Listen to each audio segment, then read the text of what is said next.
está en el conurbano, no solo en el Gran Rosario, que está en el Gran Córdoba, que está en el Gran Mendoza, que está en Neuquén, que está aquí y allá y que es un flagelo definitivamente de los más importantes que tenemos que abordar. Bueno, qué tema el de Europa, ¿no? Con el corte de energía eléctrica. Tremendo. Tremendo. Porque además surgen un montón de preguntas.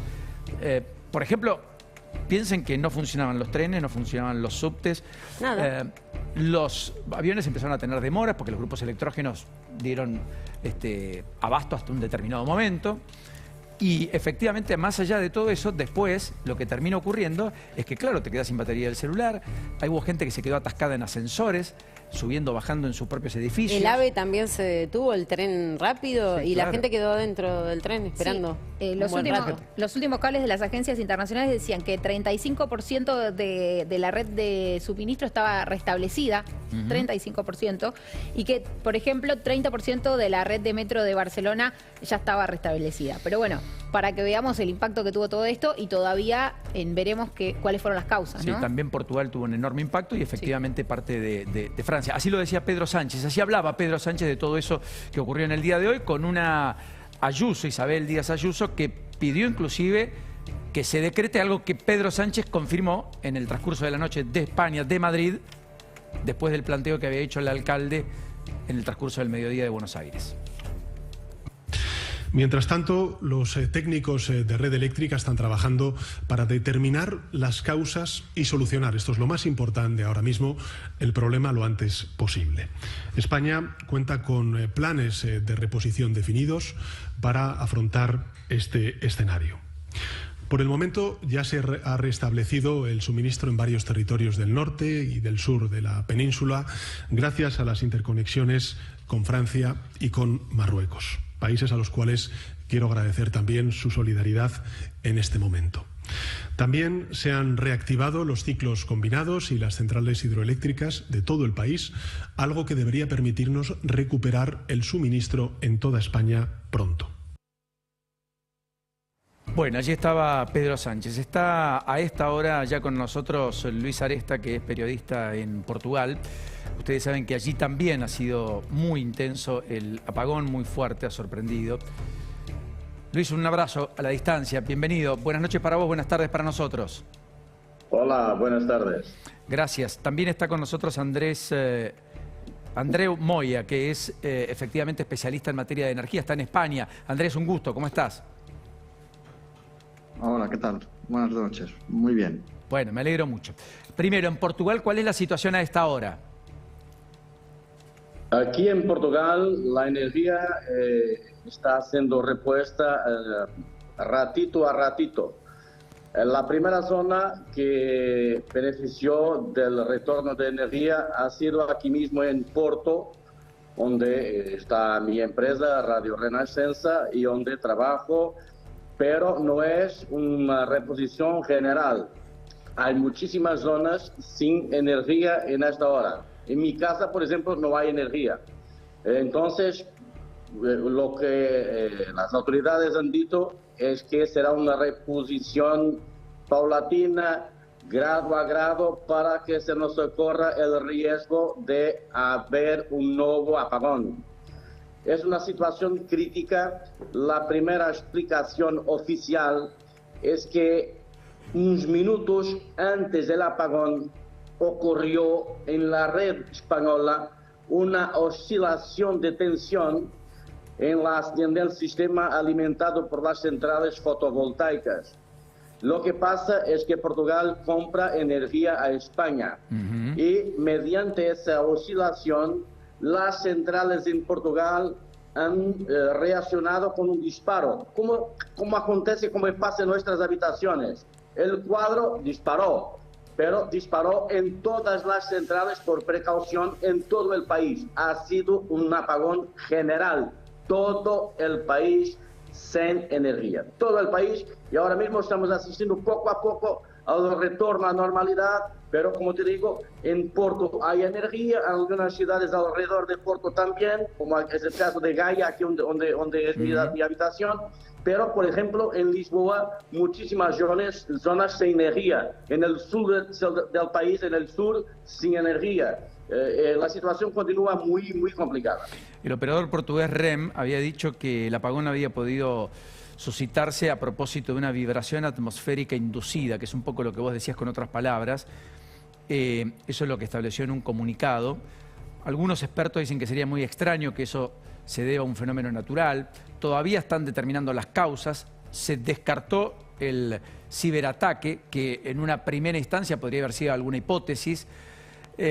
Andreu, ¿vos qué pensás de todo esto y cuál es tu principal hipótesis o cuál es la principal hipótesis en España? Bueno, yo no soy el que gestiona el sistema eléctrico, soy un profesor de la universidad, primero de todo, y segundo, en España tienen que haber sido unos cuantos fallos. Y es que en Bilbao Centro ha habido... Me parece que hemos perdido. Sí, te escuchábamos, pero tuvimos un ingreso de alguien que no debería estar. Sí, Andreu, te decía que vos sos profesor, etcétera, no manejás el sistema eléctrico, en eso naturalmente te excusamos, pero digo, ¿cuál es la presunción que tenés vos? Seguramente ha sido una conjunción de varios fallos, porque un apagón tan grande a nivel estatal no puede haber sido una sola causa. Aquí han fallado varias causas, debido a que, claro, para que caiga todo el sistema eléctrico en cascada como ha caído, se han dado una serie de circunstancias muy extrañas. Para que nos entendamos, es verdad que España estamos produciendo ya un porcentaje muy elevado de renovables y estamos entrando en escenarios que nunca antes se habían producido. Por tanto, en la medida que nos acercamos al 100% de renovables, nos pueden pasar efectos como este, porque el sistema estamos ensayando nuevos escenarios que no teníamos previstos. O sea que puede ser que una de las causas sea lo que dice mi compañero de Portugal, que el hecho de que hoy hemos pasado de un día muy frío el fin de semana a un día con mucha radiación solar, claro, el sistema ha pasado de producir de una manera a producir de otra completamente diferente. Y eso puede haber provocado una serie de fallos que no se tenían previsto. Correcto. Ahora, este es un hecho inédito, ¿verdad? ¿Estamos de acuerdo? Nunca antes le había pasado en términos contemporáneos una situación como esta a España, ¿o me equivoco? No, en España no había pasado nunca. Por ejemplo, yo soy del sistema eléctrico insular, balear, y aquí sí que habíamos tenido una serie de fallos eléctricos, igual que el sistema insular canario, que también había pasado. Pero, por ejemplo, a nosotros, afortunadamente, no nos ha afectado el apagón, porque tenemos solo un 30% de la energía nos viene de la península. El resto la generamos nosotros y hemos podido enseguida compensar el sistema. Está muy bien. En Madrid... Si me permites, aquí en Portugal tampoco en los últimos 60 años hay memoria de un apagón de esta dimensión. Impensable tampoco una experiencia de estas. Está muy bien. Se ha reducido fuertemente la capacidad en aeropuertos como Barajas, El Prat, Castellón. Renfe comunicó en España que no iban a transitar más los trenes, por lo tanto dijo a la gente no vaya a las terminales, a las estaciones. Están suspendidos muchos sistemas de transporte, más allá de que los servicios ferroviarios, insisto, de media, corta y larga distancia, son los que primero y fundamentalmente se han visto afectados. También el subte, el metro, naturalmente, dejó de funcionar. Portugal tuvo una situación parecida. Luis. Sí, en Portugal el metro de Lisboa paró por completo. En Porto la misma situación. Algunos vuelos afectados, no muchos, pero algunos vuelos afectados porque los aeropuertos tienen sus propios medios de generación de energía, entonces han minimizado la situación, pero sí, con vuelos afectados. Curiosamente, los trenes también, obvio, pero el apagón ha coincidido con una paralización laboral. Entonces los trenes básicamente ya estaban parados antes del apagón. Es una curiosidad apenas, pero que había una paralización de trabajadores, de los revisores, y entonces la red de tren estaba paralizada.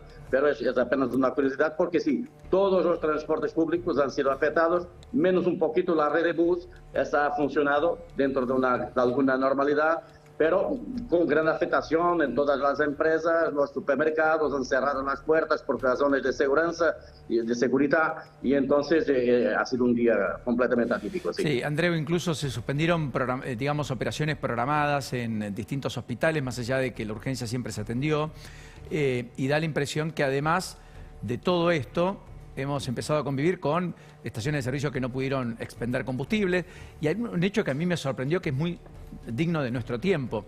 Efectivamente, como no andaba la electricidad, no había manera de hacer transferencias, pagos, billeteras virtuales, etcétera. Por lo tanto, había que hacer todo con pago en efectivo. Sí. Dije, claro, esto en la Argentina hubiera tenido un impacto menor.